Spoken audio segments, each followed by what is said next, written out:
بسم اللہ الرحمن الرحیم۔ رسول اللہ صلی اللہ علیہ وآلہ وسلم نے فرمایا، تین شخص جن کے لیے جنت میں گھر کی ضمانت دیتا ہوں۔ رسول اللہ نے فرمایا، میں ان تین اشخاص کے لیے جنت میں گھر کی ضمانت دیتا ہوں۔ نمبر 1، حق پر ہونے کے باوجود جھگڑا چھوڑ دے۔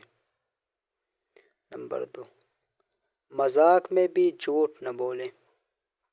اور تیسرا، جس کا اخلاق بہت ہی اچھا ہو۔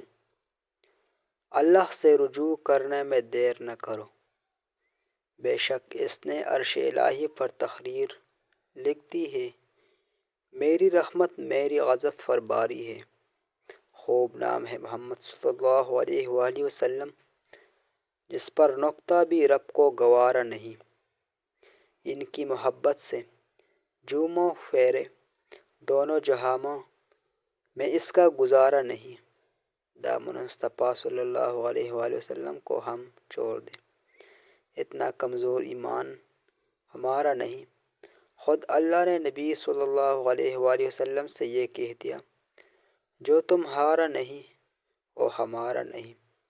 حضرت ابو سعید خدری رحمۃ اللہ علیہ رضی اللہ عنہ فرماتے ہیں کہ جناب رسول اللہ صلی اللہ علیہ وآلہ وسلم کثرت سے اللہ تعالیٰ کا ذکر کرتے، بے مقصد بات نہ کرتے، نماز لمبی پڑھتے اور خطبہ مختصر ارشاد فرماتے۔ آپ کسی بات پر ناک نہیں چڑھاتے تھے اور کسی بیوہ، یتیم یا غلام کے ساتھ اس کے کام کے لیے چلنے میں تکبر نہیں کرتے تھے، اور جب تک اس کا کام نہیں ہو جاتا تھا ساتھ رہتے تھے۔ حضرت عائشہ رضی اللہ عنہا فرماتی ہے کہ جناب رسول اللہ صلی اللہ علیہ وآلہ وسلم اپنے کام اکثر خود ہی کر لیتے تھے، کپڑے کو ٹانکا لگا لیتے، بکری کا دودھ دو لیتے اور ذاتی خدمت کے لیے کام بھی خود کر لیتے۔ حضرت عائشہ فرماتی ہے کہ آپ صلی اللہ علیہ وآلہ وسلم دوسرے روز کے لیے کوئی چیز ذخیرہ نہیں رکھتے تھے، اور جو کچھ ہوتا اسی روزہ خرچ کر ڈالتے تھے۔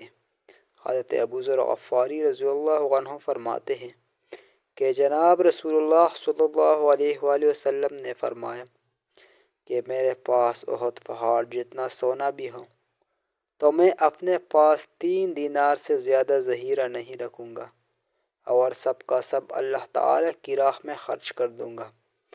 حضرت ابو سعید خدری رحمۃ اللہ علیہ فرماتے ہیں کہ جناب رسول اللہ صلی اللہ علیہ وآلہ وسلم کی خوراک بہت کم تھی۔ وہ اگر دوپہر کا کھانا کھاتے تو رات کا نہیں کھاتے تھے، اور رات کا کھانا کھا لیتے تو دوپہر کا نہیں کھاتے تھے۔ جناب رسول اللہ صلی اللہ علیہ وآلہ وسلم اپنے خادموں سے پوچھتے رہتے تھے کہ تمہاری کوئی ضرورت تو نہیں، تمہیں کوئی کام تو نہیں؟ گویا حضور اپنے خادموں کی ضروریات کا بھی بطور خاص خیال رکھتے تھے۔ وما علینا الا البلاغ۔ صدق اللہ العظیم۔